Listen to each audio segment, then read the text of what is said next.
તો મિત્રો તમને એમ લાગતું હશે કે આ ચશ્મા કેમ લગાવ્યા છે, તો આપણે થોડાક દિવસથી આંખો દુખતી હતી અને દવાખાને ગયા હતા, તો આંખમાં નંબર આવી ગયા છે, એટલે ચશ્મા પહેરવા પડશે. એટલે આપણે ચશ્મા ચડી ગયા છે આંખ પર. તો તમે કોમેન્ટમાં જરૂરથી લખજો કે આ ચશ્મા આપણી ઉપર કેવા લાગે છે, સારા લાગે છે કે ખરાબ લાગે છે, તો બ્લોગમાં આપણે વાપરી શકીએ કે ન વાપરી શકીએ.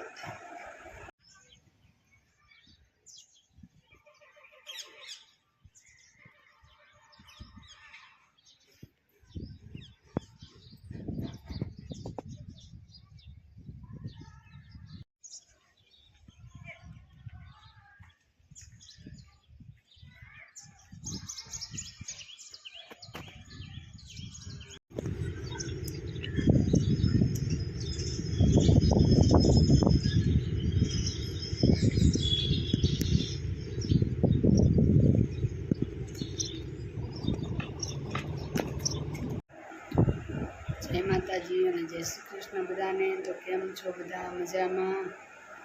આઈ હોપ તમે બધા મજામાં જશો. અમે પણ મજામાં છીએ. તો આજે આપણે એક નવા બ્લોગ સાથે હાજર થઈ ગયા છીએ.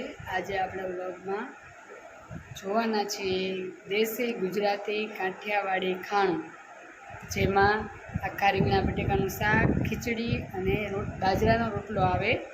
બાજરાનો રોટલો નથી એટલે આપણે રોટલી છે સાદી. તમને બતાવશું કે આ ગુજરાતી ખાણું કેવું હોય છે અને કેટલું સ્વાદિષ્ટ બને છે. તો આજે આપણે જોઈશું. તો મિત્રો, આ છે દેશી કાઠિયાવાડી ખાણું.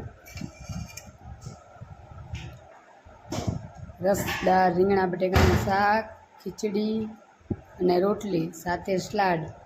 આ હોય ને એટલે ગુજરાતીઓને કાંઈ બીજું ન જોઈએ, ખાવાનો જામ જ પડી જાય.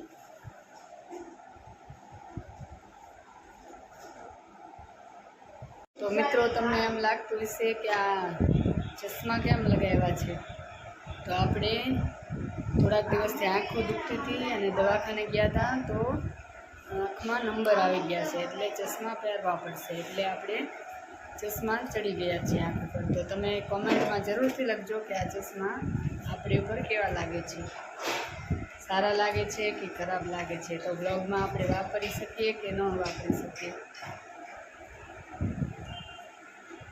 તો જરૂરથી કોમેન્ટ કરજો. પારી ઉપર મુન્નુભાઈ ચડી ગયા છે પારી ઉપર. હવે એમને ઠેકડો મારવો લાગે છે ઓલી બાજુ. જો એ ઓલી બાજુ ઠેકડો મારશે કે શું? કાન ઊંચા કર્યા હે ભાઈ, ઠેકડો મારવાની તૈયારી લાગે.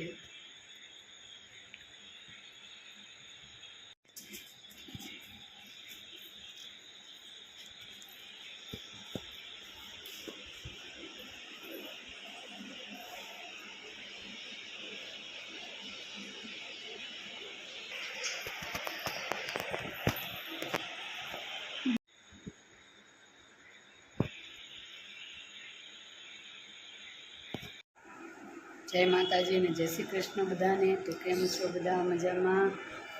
તમે મજામાં હશો? અમે પણ મજામાં છીએ. જો અમારા આર્યનભાઈ છે ને, હા મુન્નુભાઈ આવી ગયા. જમવા બેવાનું છે બહાર કાઢીને. જો જમવા બેવાનો ટાઈમ થાય ને એટલે